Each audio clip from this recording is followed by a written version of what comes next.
नमस्कार दर्शक बंधु आदि न्यूज को आपन को स्वागत। ओडिशार गणपर्व रजरे आपण मानक अनेक अनेक शुभेच्छा और शुभकामना। तेबे आज विशेष खबर में आमे आलोचना करबा सुभद्रा योजना को नहीं वर्तमान आसीथिबा एक बड़ अपडेट उपरे। कौन रही अपडेट, कौन आसी सुभद्रा योजना को नहीं सूचना, ए समस्त तथ्य उपरे आमे आलोचना करबा। दर्शक बंधु, सुभद्रा योजनार बड़ अपडेट पुणी सामना को आसी। राज्यर लक्ष लक्ष महिला अपेक्षा करी रही सुभद्रा टंका को खाता को आसीबो एही टंका बोली सोशल मीडिया रे खूब चर्चा धरिथिला। हिताधिकारी खाता को टंका जमा होइछि कि नाही ताहा एबे हिताधिकारी मनरे सबठारु बड़ प्रश्न। तेबे सुभद्रा योजनार हिताधिकारी निश्चित भाव में निजर बैंक खाता चेक करंतु।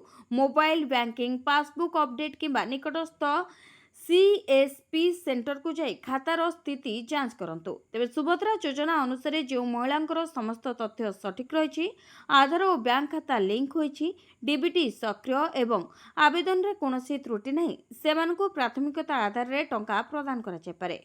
जदि आपनको खाता ए पर्यंत टंका आसी नाही तेबे चिंता करंतु नाही। बैंक खाता सो आधार लिंक अछि कि नाही, एनपीसीआई सीडिंग सठिक अछि कि नाही एवं आपनका आवेदन अनुमोदित होईछि कि नाही याकू निश्चित भाव में थरे जांच कराई नियंतु।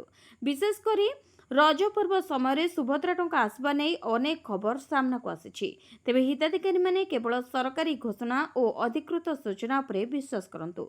कोनोसी गुजब किंबा अप्रमाणित खबर को विश्वास करंतु नहीं। जदि आपनको सुभद्रा योजनार लाभार्थी तेबे आज निज बैंक खाता चेक करंतु। आपनको खाता को टंका आसीछि कि नहीं आमको कमेंट करी निश्चित जणांतु।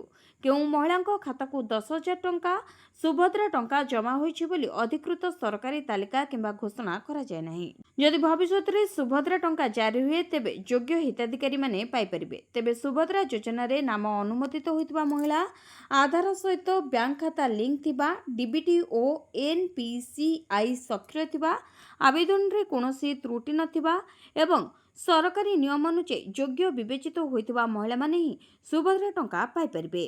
काहाको मिलिबो सुभद्रा टंका, जहाकी वर्तमान रो बड़ प्रश्न। तेबे सुभद्रा योजना पक्षरु आसीछि आउ एक बड़ अपडेट। राज्यर लक्ष लक्ष महिला वर्तमान अपेक्षा करी रहिसंती केबे सेमानक खाता को सुभद्रा टंका आसबो।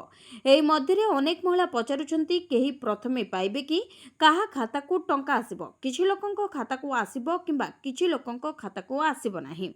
तेबे दर्शक बंधु, सरकारी नियम अनुसार जो महिलांकर आवेदन सफल भाव में अनुमोदित होईछि सेही माने ही सुभद्रा योजनार लाभ पाई परिबे।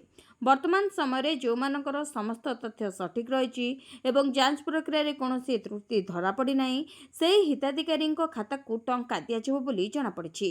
जो महिलांक बैंक खाता सह आधार लिंक रही एवं एनपीसीआई सीडिंग सठिक अछि सेमानकु मध्य टंका पठाइबा प्रक्रिया सहज होइथाय।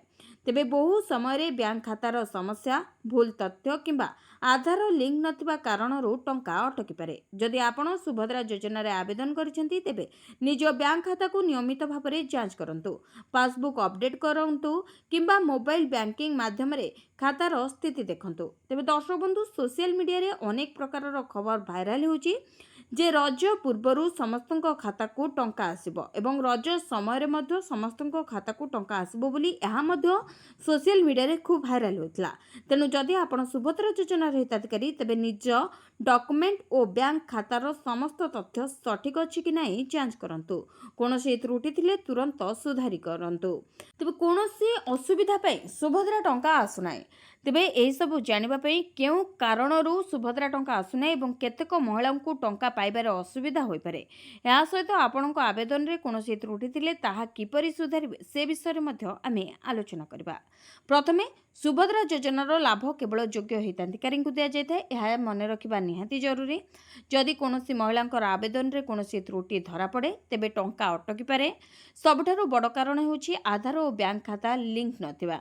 मु जहाँकि पूर्वरु मध्य अनेक थर कहि सारिछि, जदि आपनकर आधार बैंक खाता सहित लिंक नाही ताहले आपनक टंका आसी परिबो नै। आपण योग्य हिताधिकारी होइतले मध्य आपनक खाता को टंका आसीबो नाही। जदि आपनक बैंक खाता सहित आधार जोड़ा होई नाही किंबा एनपीसीआई सीडिंग सठिक नाही तेबे डीबीटी माध्यम रे टंका आसीबारे समस्या होई पारे। द्वितीय कारण होउछि आवेदन रे भूल तथ्य, नाम, जन्म तारीख, आधार नंबर किंबा बैंक अकाउंट नंबर रे त्रुटि थिले टंका अटकी पारे। तृतीय कारण ହେଉଛି आवेदन अनुमोदित न होगा। जदि आपणकर आवेदन ए पर्यंत जांच होई नाही किंबा अनुमोदित होई नाही तेबे टंका जमा होई परिबो नाही। आपण योग्य हिताधिकारी होइतले मध्ये आपणक खाता को टंका आसीबो नाही। सरकार निर्धारित योग्यता मानदंड पूरण न करुवा आवेदक माने मध्य एही योजनार लाभ पाई परिबे नाही। अर्थात सरकार अयोग्य हिताधिकारी को एथुरु बाद देछंती। जो माने अयोग्य अछंती एवं सरकारंकर निर्धारित योग्यता मानदंड पूरण करूनाहांती सेमानकु मध्य सुभद्रा टंका मिलिबो नाही। सेमाने आवेदन कले मध्य जांच समय सेमानकर आवेदन को खारज कर दिया जिवो। कारण सरकार वर्तमान जांच प्रक्रिया को बहुत कड़ाकड़ी करिसेंती। सरकार अधिकारी मानकु पठाई क्षेत्र परिदर्शन करुछंती, डोर टू डोर सर्वे करुछंती, जिल्लावारी मध्य सर्वे करा जाउछि। जोंठी त्रुटि देखा जाउछि सेटाको तुरंत सठिक करा जाउछि एवं जो अयोग्य हिताधिकारी पूर्वरु योजनार लाभ उठाउतले परवर्ती समय सेमानकु मध्य बाद दिया जाइछि एवं जो माने ए पर्यंत मध्य अयोग्य होई लाभ उठाउछंती तांकु मध्य सरकार खूब शीघ्र बाद देबे। कारण सरकार जांच प्रक्रिया को बहुत कड़ाकड़ी करिसेंती। तेबे दर्शक बंधु, जदि आपण सुभद्रा योजना रे आवेदन करिसेंती तेबे निज बैंक खाता, आधार लिंक एवं आवेदन रो समस्त तथ्य भल भाबरे जांच करंतु। कोनोसी त्रुटि थिले तुरंत सुधार करंतु। अर्थात जदि आपण आवेदन करूछंती तेबे आपण आवेदन प्रक्रिया को भल भाबरे जांच करंतु। देइथिबा डॉक्यूमेंट मध्य भल भाबरे जांच करंतु। जदि कोनोसी त्रुटि रहउची ताकू सुधारंतु। को जगह रे त्रुटि रहउची ताहा देखंतु। आपणकर नाम रो स्पेलिंग हो, आधार नंबर हो किंबा जन्म तारीख हो, मोबाइल नंबर भूल हो, अनेक प्रकार रो भूल होई थाए। तेणु आपण जेतेबेले आवेदन करूछंती सब जिनिस को बारंबार जांच करंतु, बारंबार चेक करंतु, तापरे जाई डॉक्यूमेंट अपलोड करंतु। जदि आपण थरे डॉक्यूमेंट अपलोड करूछंती एवं आपणक ना रजिस्टर हो जाउची बा आवेदन प्रक्रिया आपणक ना शामिल हो जाउची एवं कोनोसी त्रुटि रहउची परवर्ती समय रे आपण योग्य हिताधिकारी होइतले मध्ये सरकार आपणक ना को पुणी बाद देबे। तेणु आपण ए भूल करंतु नाही। जो माने भी भूल करूचंती सेमानकु मु बारंबार कहि आसुची आपण जेतेबेले भी आवेदन करूचंती सबु तथ्य को सठिक भाबरे जांच करंतु। आधार लिंक अछि कि नाही ताहा चेक करंतु। ई केवाईसी अपडेट अछि कि नाही ताहा देखंतु। डीबीटी सक्रिय अछि कि नाही ता मध्ये चेक करंतु। बैंक जो अकाउंट आपण नंबर दोचंती सेही अकाउंट रे एक्टिव अछि कि नाही ता मध्ये जांच करिबा निहाती जरूरी। जदि आपणकर अकाउंट नंबर एक्टिव नथिबो किंबा आपणकर अकाउंट रे टंका लेन देन हो नथिबो ताहाले मध्ये आपणको टंका अटकी पारे।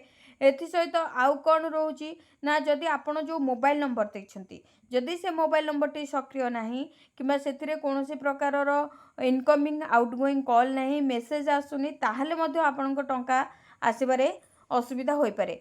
तेणु आपण माने सबु किछि को भल भाबरे जांच करंतु। कोनोसी त्रुटि थिले तुरंत सुधारंतु एवं आ परे जाई आवेदन करंतु। तेबे पुणी सुभद्रा टंका को नै लक्ष लक्ष महिलांक मनरे प्रश्न उठुची। समस्त अपेक्षा करि रहिचंती केबे सुभद्रा योजनार टंका आसीबो। सरकार निर्धारित समय सूची अनुसार हिताधिकारी बैंक खाता को डीबीटी माध्यम रे टंका पठाइबे। तेबे सठिक तारीख संपर्क में सरकार घोषणा कले निश्चित सूचना मिल। तेणु आपण सठिक तारीख पर्यंत अपेक्षा करंतु। कोनोसी गुजब उपरे विश्वास करंतु नाही, कोनोसी भाइरल खबर उपरे मध्य विश्वास करंतु नाही। कारण सरकार सुभद्रा टंका देबा पूर्व ही घोषणा करदेवे। किछि दिन आगरु सरकार अनाउंस मध्य करिवे को जगारु टंका दिया जिवो, केबे टंका दिया जिवो, केते लक्ष महिला को सरकार एथर टंका प्रदान करिवे से सूचना मध्य सरकार देबे। उपमुख्यमंत्री प्रभात परिडा जेबे भी टंका देइछंती पूर्वरु सूचना देइछंती तापरे टंका प्रदान करछंती। तेणु सरकारी सूचना उपरे भरोसा रखंतु, सरकारी सूचना को अपेक्षा करंतु, कोनोसी गुजब उपरे विश्वास करंतु नाही। किंबा जदि आपनकु के कहूची कि आपनको मते एतिकी टंका दियंतु मु सुभद्रा योजना कराई देबी ताहले मध्य से भली लोकंक उपरे विश्वास करंतु नाही। कारण सरकार सीधा सड़क आपनको बैंक खाता को ही टंका पठाइबे। कोनोसी मिडिल मैन सरकार रखी नांती, कोनोसी फेक आईडी किंबा कोनोसी फेक लिंक उपरे क्लिक करंतु नहीं। कारण आपण ठकामीर शिकार मध्य होई पारंती। तेणु आपण केवल सरकारी लिंक उपरे क्लिक करंतु, सरकारी वेबसाइट को जांतु, सेठारे निजर स्थिति जांच करंतु एवं सरकारी सूचना उपरे निर्भर करंतु एवं सरकारी सूचना को अपेक्षा करंतु। वर्तमान रज पर्व समय रे अनेक प्रकार चर्चा मध्य चली। अनेक हिताधिकारी आशा करुछंती जे शीघ्र परवर्ती किस्ती संपर्क में सरकार बड़ घोषणा करेंगे। किंतु सरकारी घोषणा पूर्व कौन निर्दिष्ट तारीख को सत्य बोली धरी नेबा उचित नुहे। तेणु सरकारी तारीख को अपेक्षा करंतु। ସେହିପରି ଯେଉଁ ମହିଳାଙ୍କର ଆବେଦନ ଅନୁମୋଦିତ ହୋଇଛି, ଆଧାର ସହ ବ୍ୟାଙ୍କ ଖାତା ଲିଙ୍କ ଅଛି ଏବଂ ସମସ୍ତ ତଥ୍ୟ ସଠିକ୍ ଅଛି, ସେମାନେ ଆଗାମୀ କିସ୍ତି ପାଇବାକୁ ଯୋଗ୍ୟ ରହିବେ। ତେଣୁ ଦର୍ଶକ ବନ୍ଧୁ, ନିୟମିତ ଭାବରେ ନିଜର ବ୍ୟାଙ୍କ ଖାତା ଯାଞ୍ଚ କରନ୍ତୁ ଏବଂ ସୁଭଦ୍ରା ଯୋଜନାର ଅଧିକୃତ ଅପଡେଟ୍ ଉପରେ ନଜର ରଖନ୍ତୁ। ସରକାର ପରବର୍ତ୍ତୀ ସ୍ଥିତି ତାରିଖ ଘୋଷଣା କଲେ ସମସ୍ତ ହିତାଧିକାରୀଙ୍କୁ ସୂଚନା ଦିଆଯିବ। ତେବେ ସୁଭଦ୍ରା ଯୋଜନାକୁ ନେଇ ଅନେକ ମହିଳାଙ୍କ ମନରେ ବଡ଼ ପ୍ରଶ୍ନ ଉଠୁଛି। କାହିଁକି ସୁଭଦ୍ରା ଟଙ୍କା ଅଟକି ଯାଉଛି କିମ୍ବା କାହିଁକି କେତେକ ଲାଭାର୍ଥୀଙ୍କ ଖାତାକୁ ଟଙ୍କା ଆସୁନାହିଁ? ତେବେ ଆସନ୍ତୁ ଜାଣିବା ଏହାର ପ୍ରମୁଖ କାରଣଗୁଡ଼ିକ। ପ୍ରଥମ କାରଣ ହେଉଛି ଆଧାର ଓ ବ୍ୟାଙ୍କ ଖାତା ଲିଙ୍କ ନଥିବା। ସୁଭଦ୍ରା ଯୋଜନାର ଟଙ୍କା ଡିବିଟି ମାଧ୍ୟମରେ ପଠାଯାଏ। ଯଦି ଆଧାର ଓ ବ୍ୟାଙ୍କ ଖାତା ସହ ଲିଙ୍କ ନାହିଁ କିମ୍ବା NPCI ମ୍ୟାପିଂ ସଠିକ୍ ନାହିଁ, ତେବେ ଟଙ୍କା ଅଟକିପାରେ। ସେପରି ଦ୍ୱିତୀୟ କାରଣ ହେଉଛି ଆବେଦନରେ ଭୁଲ ତଥ୍ୟ, ଯେପରିକି ନାମ, ଜନ୍ମ ତାରିଖ, ଆଧାର ନମ୍ବର, ମୋବାଇଲ ନମ୍ବର କିମ୍ବା ବ୍ୟାଙ୍କ ଆକାଉଣ୍ଟ ନମ୍ବରରେ ଭୁଲ ଥିଲେ ଯାଞ୍ଚ ପ୍ରକ୍ରିୟାରେ ସମସ୍ୟା ହୋଇପାରେ। ତୃତୀୟ କାରଣ ହେଉଛି ଯୋଗ୍ୟତା ସମ୍ବନ୍ଧୀୟ ଅସୁବିଧା। ସରକାରୀ ନିୟମ ଅନୁଯାୟୀ ଯଦି କୌଣସି ଆବେଦକ ଯୋଗ୍ୟ ବିବେଚିତ ହୋଇନାହାନ୍ତି କିମ୍ବା ତଥ୍ୟରେ ଅସଙ୍ଗତି ଥାଏ, ତେବେ ଟଙ୍କା ବନ୍ଦ ହୋଇପାରେ। ସେପରି ଚତୁର୍ଥ କାରଣ ହେଉଛି ବ୍ୟାଙ୍କ ଖାତା ନିଷ୍କ୍ରିୟ ହେବା କିମ୍ବା ଦୀର୍ଘ ସମୟ ଧରି ଖାତା ବ୍ୟବହାର ନ କରିବା। ଏହାଛଡ଼ା KYC ଅପଡେଟ୍ ନଥିଲେ ମଧ୍ୟ ସମସ୍ୟା ହୋଇପାରେ। ଯଦି ଆପଣଙ୍କର ସୁଭଦ୍ରା ଟଙ୍କା ଆସୁନାହିଁ, ତେବେ ନିକଟସ୍ଥ ବ୍ୟାଙ୍କକୁ ଯାଇ ଆଧାର ଲିଙ୍କ, NPCI ସ୍ଥିତି ଏବଂ eKYC ଯାଞ୍ଚ କରନ୍ତୁ। ଆବେଦନ ସମ୍ପର୍କିତ କୌଣସି ତ୍ରୁଟି ଥିଲେ ସମ୍ବନ୍ଧିତ କେନ୍ଦ୍ର ସହ ଯୋଗାଯୋଗ କରି ତାହାକୁ ସୁଧାର କରନ୍ତୁ। ତାହେଲେ ଟଙ୍କା ପାଇବାର ସମ୍ଭାବନା ନିଶ୍ଚିତ ହେବ। ଅଧିକୃତ ସୂଚନାକୁ ମାତ୍ର ବିଶ୍ୱାସ କରନ୍ତୁ।